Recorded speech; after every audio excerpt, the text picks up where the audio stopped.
Jacques Chirac aura fait durer le suspense jusqu'au bout. 5 jours à peine avant la clôture officielle des candidatures à l'élection présidentielle, il va enfin révéler ses intentions ce soir à 20h. Si le suspense paraît limité, quant à ses intentions personnelles, reste une question. Monsieur Chirac apportera-t-il son soutien à Nicolas Sarkozy, le candidat de sa famille politique, quitte à mélanger les genres? Les confidences de son entourage, qui disent que l'intervention sera 100% personnelle, laissent à penser que le président ne parlera que de lui. À l'Élysée, aucune information n'a filtré, le suspense est savamment entretenu, mais il n'y a plus de doute possible. Le patron de bistrot parisien qui disait les candidats cette année sont moins sécurisants que les vieux briscards. C'est pour ça que je suis un peu indécis. Bien sûr. Ils sont tous nouveaux. Un mot justement sur un vieux briscard et toujours électeur indécis finalement, Jacques Chirac devrait se prononcer en faveur de Nicolas Sarkozy. À l'UMP, on fait la fine bouche en souhaitant un soutien assez clair, mais pas trop ostensible du président. Il ne devrait pas être déçu. Il faut surtout cesser d'être hypocrite. Je ne supporte pas les élus politiques qui se gobergent ou qui se tapent dans le dos lorsqu'ils sont à l'abri des télévisions ou des regards des électeurs et puis qui font semblant de débattre ou de s'opposer devant les caméras. S'agissant des échéances électorales, j'aurai l'occasion d'exprimer mes choix personnels. Toutes les campagnes désormais sont comme ça, c'est-à-dire que les gens se décident dans le dernier mois, voire la dernière semaine, voire la veille, voire le jour du scrutin quand ils vont mettre le bulletin. Donc c'est comme ça, c'est une évolution. Et d'ailleurs, c'est d'ailleurs la faiblesse, la faiblesse, non, c'est un mot idiot, mais le risque de Bayrou, c'est que son électorat est le plus volatile. Donc il peut effectivement s'écrouler et il peut faire 30%.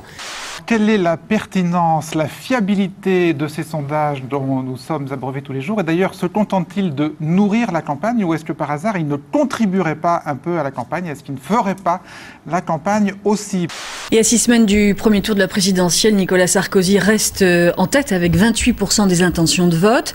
Mais la surprise vient de la progression de François Bayrou qui fait jeu égal avec Ségolène Royal, 23% chacun. Jean-Marie Le Pen est crédité de 13% des intentions de vote.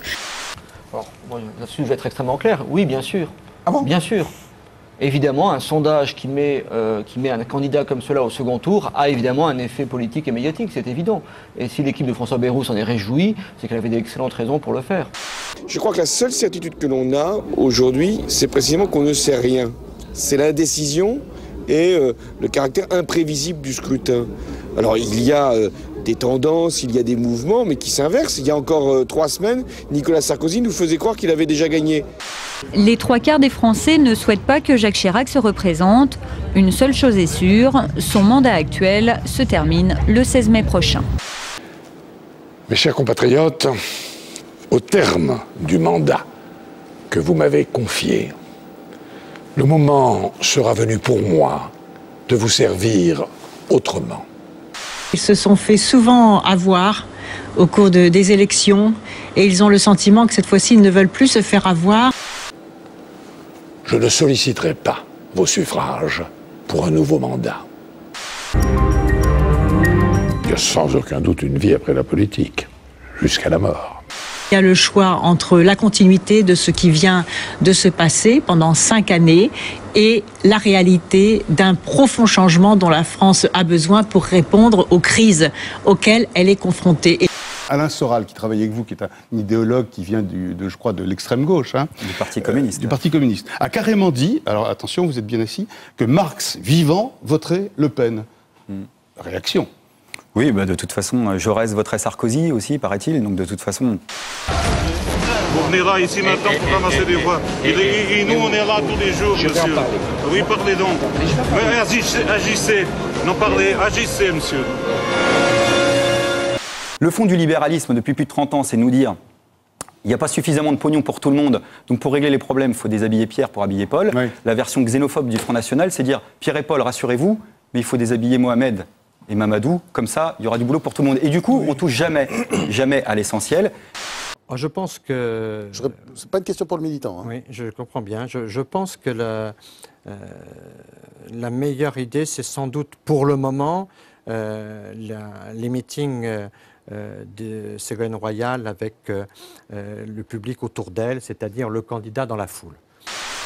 Mes chers compatriotes, vous l'imaginez, c'est avec beaucoup d'émotion que je m'adresse à vous ce soir. Pas un instant. Vous n'avez cessé d'habiter mon cœur et mon esprit. Pas une minute. Je n'ai cessé d'agir pour servir cette France magnifique. Cette France que j'aime autant que je vous aime. Rassemblons-nous 2007, c'est possible. 2007, c'est indispensable. 2007, nous y arriverons parce que vous êtes là, parce que je suis là et parce que nous y croyons. C'est vrai que si je suis élue, je serai la première femme en Europe à être élue au suffrage universel direct.